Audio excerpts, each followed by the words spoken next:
Pakistan illegally nuclear bomb बना रहा है। हमें उनकी न्यूक्लियर फैसिलिटी को ढूंढकर उसे न्यूट्रलाइज करना होगा। अबे पाकिस्तान न्यूक्लियर बॉम्ब बना रहा है तो कौन सा आपकी तशरीफ में दो मुंह वाला कीड़ा बुलक रहा है जो आपको तड़पने पे मजबूर कर रहा है। हाँ जी, क्या हाल चाल है मेरे मगरमच्छों। तो आज हम बात करने वाले हैं मिशन मजनू मूवी के बारे में, जिसमें मिशन कम और मजनू ज्यादा दिखाया गया है।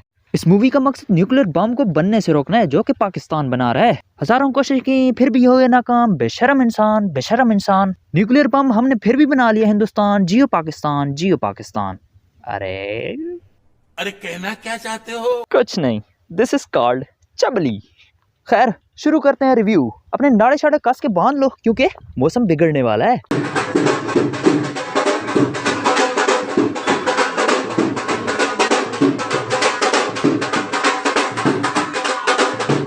सबसे पहले disclaimer, this video is just for entertainment purpose, so don't take it serious and take it by तशरीफ। अब भाई मतलब इस वीडियो को सीरियस लेने की कोई ज़रूरत नहीं है और ना ही तशरीफ में लेने की ज़रूरत है। इसलिए लेनी है तो सिर्फ और सिर्फ मजाक में लेनी है। अब होता कुछ यूँ है कि भारत से एक जासूस आता है जिसका नाम तारका होता है। सर पे टोपी, आंखों में सुरमा, हाथों में तस्बीह, गले में तावीज़, एकदम फुल मुसलमान बन के आया होता है। अब एक खोती औलाद, ना मज़ा ना स्वाद। तुझे किसने कहा कि मुसलमान इस तरह रहते हैं पाकिस्तान में?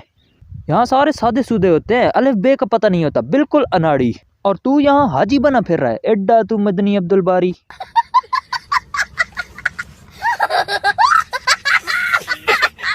और मजे की बात यह है कि यहाँ इसने आदाब आदाब की रट लगा रखी होती है।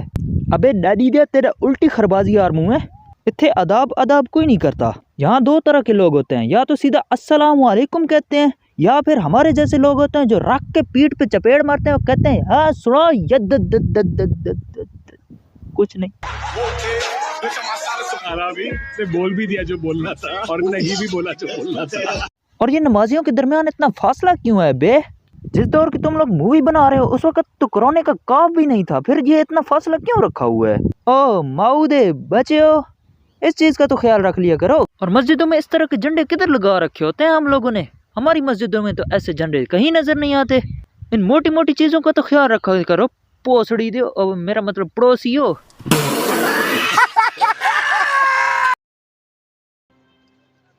सुई में धागा डाल के दिखाओ। क्या चाचा, ये तो मैं छींक मारते हुए कर लेता हूँ। ओ चाचा, ये भी कोई करने वाला सवाल है? धागे की जगह खुद सुई की तशरीफ में घुस जाइए। बच्चा थोड़ी है सुई में धागा डाल लोगे। अच्छा, सुई के निक्के से खप्पे में धागा डालते हुए इसकी नजर अचानक सामने बाजार में नाचती हुई मेरा मतलब लड़की पे पड़ती है। दोनों लड़कियां एक दूसरे का हाथ पकड़कर बाजार के बीचों बीच मुजरा कर रही होती हैं। जैसे ही तारके की नजर उस पर पड़ती है, ये उस पर लट्टू हो जाता है। इसे एक अन्नी लड़की से अन्ने वाह प्यार हो जाता है। और पाकिस्तान में इस तरह मुजरा कौन सी लड़कियां करती हैं बाजार के बीचों बीच? अगर कोई ऐसी हरकत करने का सोचे भी सही तो राख के चपेड़ ऐसी पड़ती है कि सारे पुर्जे जो होते हैं, कीड़ा जो होता है, सारे का सारा सेट हो जाता है। और अगले दिन यही लड़की उसके पास अपना सूट बनवाने भी आ जाती है, नाप दे रही होती है खुशी खुशी। ये तो एकदम इन्होंने चुल मारी है। यहाँ पर लड़के लड़कियों को नाप नहीं लेते हैं, वो भी इस तरह छोटे से मोहल्ले की दुकान पे।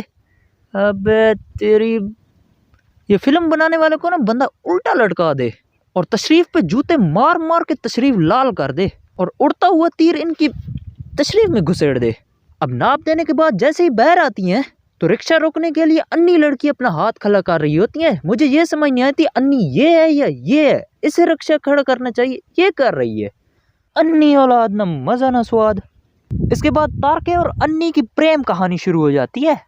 कुछ दिन बाद इन दोनों की प्रेम कहानी अन्नी के अब्बे को पता चल जाती है और वो मुखालिफ हो जाता है कि मैंने इसकी शादी नहीं होने देनी एक अनाड़ी बेरोजगार बंदे से। अरे शरीफ और सच्चा इंसान है जी, पर अपनी नसरीन के लिए एक तंदुरुस्त लड़का मिल रहा है। इसका मतलब एक अनपढ़ गंवार को अपनी बच्ची दे दूं? हैं? कैसे खुश रख पाएगा उसे? बेरोजगार, अबे साढ़े तेरी अन्नी बच्ची से बिल गेट्स का पुत्र शादी करने आएगा। चाचा किसे था दा। इसके बाद तारके को पीछे से कॉल आती है कि पाकिस्तान जहां पर बॉम्ब बना रहा है उस जगह का पता करो। इसके बाद ये अपने काम पे शुरू हो जाता है। बदबू सूंघते सूंघते फौजों तक जा पहुंचता है। और मजे की बात ये है कि हमारा जो चीफ ऑफ आर्मी स्टाफ है वो इसकी शादी में भी मौजूद था, वो भी वर्दी पहन के। अबे ये क्या लॉजिक है बे? शादी पे गया हुआ था वो कैसे? एक निक्के सुक्के बंदे की शादी पे, वो भी वर्दी पहन के। How is it possible man? बदबू सूंघते सूंघते ये पता लगा लेता है कि बाहर से कोई साइंटिस्ट आया हुआ है बॉम्ब बनाने के लिए, और बॉम्ब बनाने के पीछे सबसे बड़ा हाथ कर्नल कज़ाफी का है। हैं? बड़ा तेज था भाई। जरा डॉक्टर अब्दुल कदीर खान चेक करो। अबे सुक्की फौसी वर्गा मुंह है तेरा, किधर से तू लग रहा है डॉक्टर अब्दुल कदीर खान? इसके बाद किसी न किसी जरिए से इसको पता चल ही जाता है कि कहाँ पर बॉम्ब बन रहा है। वहाँ पर ये जाति पा के देख के वापस मोड़ के आ जाता है कि यहाँ पर बॉम्ब बन रहा है, और अपने जर्नैलों कर्नैलों को बता भी देता है। फिर वो किसी न किसी जरिए ये प्रोजेक्ट रुकवा देते हैं। उसके बाद पाकिस्तानियों को भी पता चल जाता है कि यहाँ पर जासूस काफ़ी पड़े हुए हैं। फिर वो चुन चुन के एक एक जासूस को कुत्ते की तरह मारना शुरू कर देते हैं। फिर ये अपनी जान बचाने के लिए ट्रेन के थ्रू अपने मुल्क भागने की कोशिश करता है, लेकिन वो वहाँ भी पहुँच जाते हैं। ये फिर बचते बचाते छलांगे मारता हुआ बंदर की तरह कभी इधर तो कभी उधर, कभी उधर तो कभी उधर। मुझे समझ नहीं आती पाकिस्तान आर्मी के इतने कच्चे निशाने हैं कि इतनी गोलियां चलाने के बाद एक गोली भी उसको टच नहीं। अबे सालियो, इतना कच्चा समझ रहा है।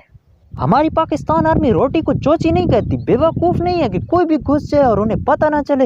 ये बस फिल्मों में तुम लोग इनको हरा ही जाओ, कर तो वैसे कुछ नहीं सकते हो।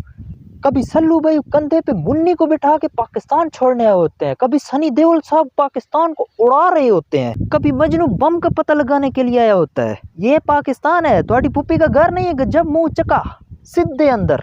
असल जिंदगी में देखो हो क्या रहा है, कलभूषण अभिनंदन है, कतई हैवी ड्राइवर नहीं। इसके बाद मजनू मियां ट्रेन से किसी न किसी जरिए भाग जाते हैं और सीधा एयरपोर्ट जाते हैं, और वहां पर उसका हाल वही होता है धड़ाल धड़ाल जुबान बाहर निकाल के पड़ा होता है ऐसा लाश। लेकिन अन्नी वो पहुंच जाती है उधर इंडिया में। ये फिल्मों में ही गई है पाकिस्तानी लड़की उधर इंडिया, असल में नहीं जाती। असल में पाकिस्तानी वहां से यहाँ लेकर आते हैं, जैसे सानिया मिर्जा वगैरह वगैरह वगैरह। खैर आज के लिए इतना ही काफ़ी है, मिलते हैं अगली वीडियो में, तब तक के लिए बाय बाय। सराय की वसेब दे मीठे लोग, 2 मिनट सोच तेरी कितनी सोच, जितना थी सगे साकू रोक, शुरू लादा जानी खड़ा कल मैं, कहीं उते आज तक बनी यानी बोझ, इग्नोर करा मैं तय सवे रोज, यूनिवर्सिटी ते करा मैं राज, मेरे को देख छोड़े को चढ़े वे जोश।